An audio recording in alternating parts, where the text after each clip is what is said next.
In this episode, we interview Puneet Mehta, founder and CEO of Netomi.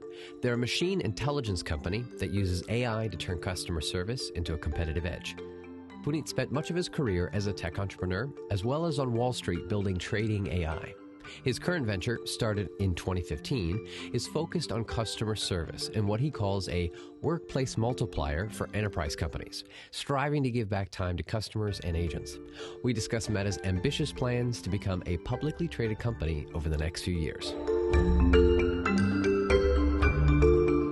Thank you so much, Puneet, for joining me, and I'm excited to learn more about Netomi and kind of where it started, where you're going, the market segment that you are helping, more about the technology behind it, and how you, as a entrepreneur and CEO, are innovating and staying ahead of the curve.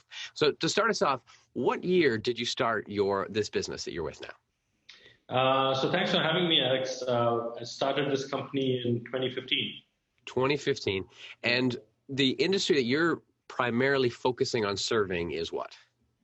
So we are an AI platform for customer service.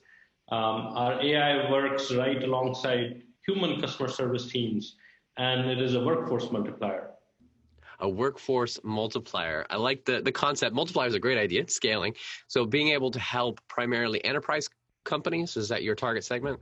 Yes. So we mostly work with companies that have a sizable customer service team, and that is interested in kind of having AI take off some of the things that we can from their plate, so they can focus on, human employees can focus on kind of the bigger picture and the kind of work that they can really learn from and keep doing on long term.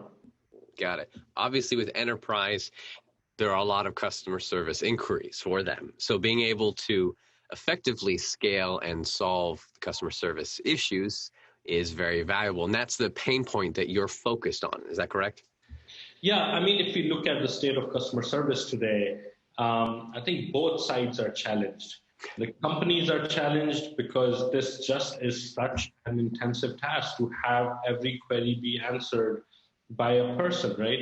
And the consumers are feeling challenged because they want instant resolution. In today's world of instant gratification, where you can get anything from the best macaroons in San Francisco to, an iPhone delivered at your doorstep in 40 minutes, you want your issues to be resolved instantly. So I think both sides are feeling challenged, and that's kind of where we come in and provide that workforce multiplier, where companies can do this without spending a lot of money. They can make their agent teams happier because the agents don't want to do the repeatable tasks. And the consumers are happier, and that's why we've seen for all of our customers, the customer satisfaction goes up. Our idea is to give time back. We're giving time back to agents, we're giving time back to consumers, and everything that we do with our AI is focused on that idea of giving time back. I like that you look at from both sides, both the enterprise, helping them scale their workforce, but also the consumer. I had an experience recently where I tweeted a large enterprise wanting to solve a problem I had. And it was 2 days later, I got a tweet back. And I was annoyed that it took 2 days. Yeah. And if an AI agent had replied, at least acknowledged that it was received, I probably would have been a much happier customer. But we've also had experiences where we've been on automated telephone calls and they're not listening and understanding. So it's the balance of what it can do, but your platform allows to roll over where a human can take over. Is that correct? Yeah. So there are two things we do every time we deploy AI.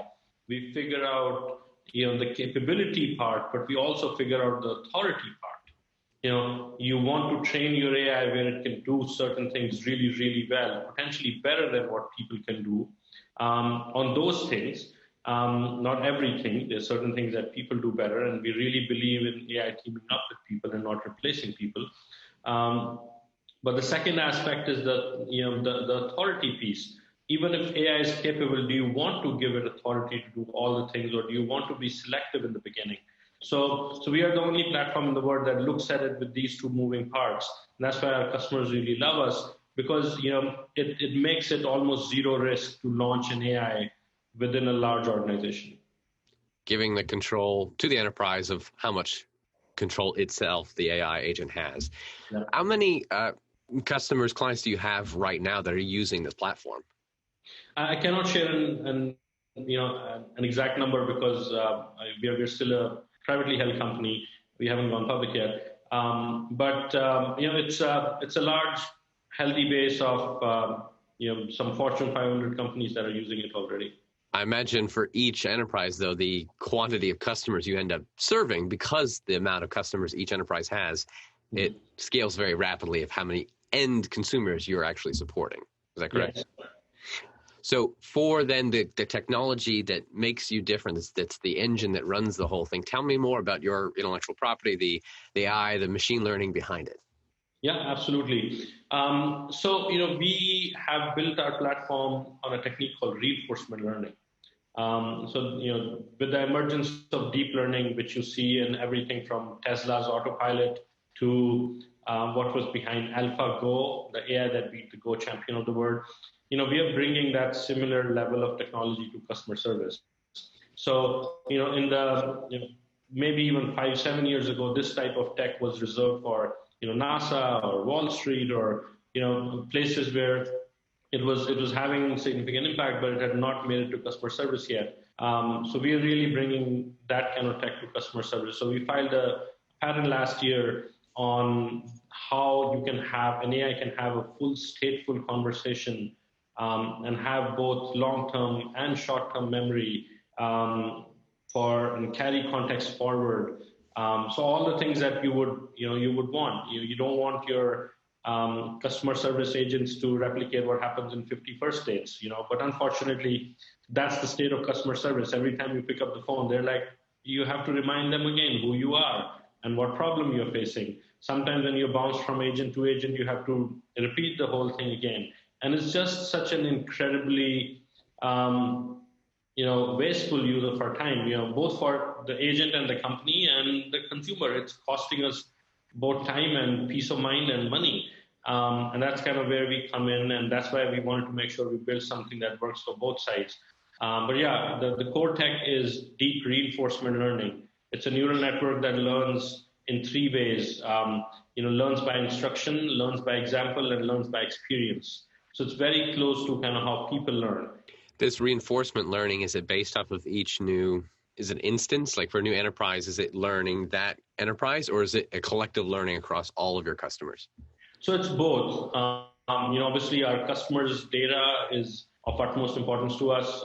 We are a security first AI company where we don't want one customer's data and learnings making it to another customer to protect kind of their privacy and their business. But at the same time, there are certain things which we can abstract and bring out a layer above, and that's the common shared learning across the neural network. Also, we invest in training, keep training this neural network, not just with our customers' data, but with general interaction data that's available on the open internet. And we crowdsource a lot of training data. We also have synthetic data farms where we are able to coach the AI based on what a successful human interaction could look like. So it's a little bit of both, where we have this platform that goes across customers, which is constantly learning and evolving and growing. So the newer customers that are coming on board are getting an even more advanced platform by the day. But then some of the learnings from a business stay within their container too. Got it. What kind of partnerships do you currently have with other companies or with other platforms that really enables and extends your own product? So we partner with agent desk companies. Obviously, that's an obvious one. Companies like Zendesk.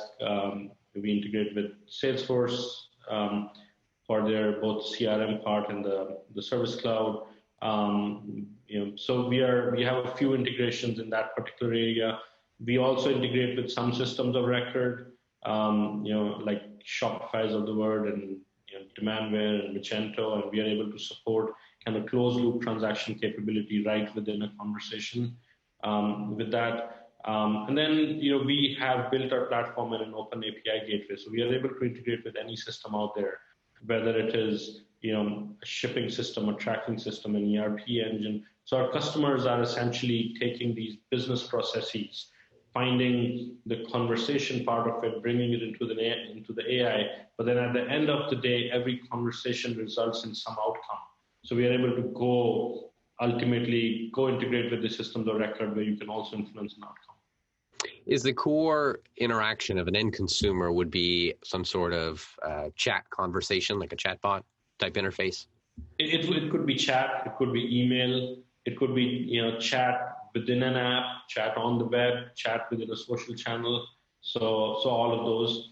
And do you cover all the major different ways a consumer could interact, such as like Messenger or Twitter, or what are the different platforms that you integrate with? Yeah, all of the above. Anywhere where a customer can chat with a brand, we support that. We're also doing some early work on the voice side. Something I can probably talk about early next year when some of that launches. But yeah, we've also started doing some early work on the voice side. What's one difficulty that you've had to face in the last year or two as you've been progressing that another entrepreneur can learn from as you've had to get to the point where you are now? Yeah. I think I can talk about the one difficulty that AI faces an industry, which we face, and I think most other AI companies face. We especially face in this particular space because the hype around this was or has been quite high. And then there are companies out there, that might pretend to be AI companies, and they'll go sell to a large enterprise, and the large enterprise would be like, oh, this isn't quite what was promised. And then I think that ruins it for the entire ecosystem. So we've seen, companies that would go out there and would have the right marketing and messaging, but not the right AI. And I think that just is a disservice to the entire AI community. So where do you see your company in 5 years from now? Mm-hmm. Yeah, in 5 years, I think we should be a publicly traded company. Wow. So yeah, I think, considering the size of this opportunity and the market pool that we are expecting in the next couple of years, I think we should be able to grow quite rapidly. 2019 was truly a foundation year for us, and 2020 we should hit the ground running on the go-to-market side and go start acquiring a ton of customers. Well, I'm excited to then see the progression as you grow and become that publicly traded company. You've already mentioned one hurdle that you're going to have to get around of the bad taste that's put in some people's mouths. But do you see any other hurdles that you're going to need to overcome, or the industry itself to or for you specifically to realize that vision? Yeah, no, I think all the other factors are in our control. That's the only factor that's not in our control. All the other factors, whether it's managing risk for these large companies as they introduce AI in their organization, it's baked into the product. Like we don't expect them to operate on full autonomous mode from day one. AI can just draft responses for you from day one. So there are things, whether it is on the deployment side, how to shrink the time to try, time to deploy, time to value, like all those things we are actively working on. So they're all in our control, and I think we have them all in a pretty good place, where we can be a really good partner for large enterprises looking to bring in AI into their customer service team. I think the only thing outside our control is if these large companies go and end up buying from a company that doesn't truly have AI and they cannot tell good from bad, they will have a bad experience, and we cannot help them if they pick the wrong partner.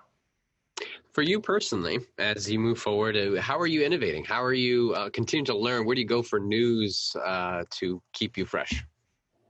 Yeah, that's an interesting question, especially when you're creating something that does not exist.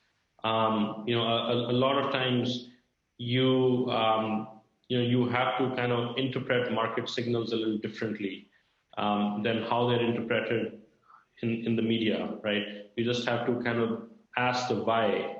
And you might have to ask multiple whys, right? If a large company makes a certain decision, you're like, hey, why did this happen? So you have to go beyond the obvious. But there are a lot of inspiring podcasts these days. So more than just, I would say, staying on top of what's happening in the industry, because we're creating a new category. So hopefully we are the ones breaking the news, or coming up with breaking news rather than consuming breaking news. But I think in general, when it comes to younger companies and creating categories, there are a few podcasts I like. There are a lot of good books being written now. The knowledge around this being shared has gotten a lot more organized. Specifically on that point, is there one book or podcast or audiobook that you would recommend that someone else should read? Yeah, I mean, in case of startups, I would really recommend entrepreneurs read Paul Graham's essays. Paul Graham, who started Y Combinator. I've read some of his essays multiple times, and in different times they've had a different meaning. So I totally recommend that. There's a really good podcast called How I Built This. I'm fond of that, and they keep having new episodes. On the book side, the Hard Thing About Hard Things. I think that's what it's called. The one that Ben Horowitz wrote from Andreessen Horowitz. So that's one of my favorites. 0 to 1 is quite awesome. Peter Thiel. So yeah, that's just a few that we could put on a reading list. I love it. Yeah. That's powerful. Thank you so much for joining. Where would you recommend that people go next to learn more and kind of start their journey of learning more about you and to connect? Yeah, no, our website is the best place, Netomi, Netomi.com. And we have a really good resources section where there are a lot of videos where if you want to learn about AI, specifically AI about customer service, we have a lot of resources there. We keep publishing a lot of blog posts. Some of these are industry specific even, some for retail, for travel, for hospitality. So watch out for that. And then we also have a good newsletter where we kind of condense all of this information and send out. So yeah, if anybody wants to learn about AI, about customer service and AI, our resources section on netomi.com. Have you seen a company using AI, machine learning, or other technology to transform the way we live, work, and do business? Go to uptechreport.com and let us know.